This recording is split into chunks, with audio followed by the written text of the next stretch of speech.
When you talk about drive-through Sue, what is more drive-through than know. opening a top, grabbing handfuls? Like, I keep them in the fridge. The only problem that's not drive-through is my wife says you need to wash them immediately, then eat them. No, I never wash them. Because guess what? You don't wash them at all? We go to this Never. grab and pick blueberry place, and it wasn't an organic place.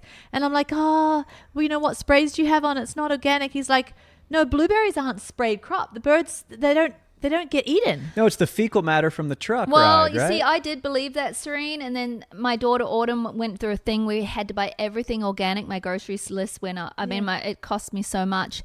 And I was like, Serene said we don't have to eat blueberries organic. Well, I prefer to, but they say they're I not a know. sprayed And then she crop. said, oh, sometimes they are sprayed, so you never know. But you know what?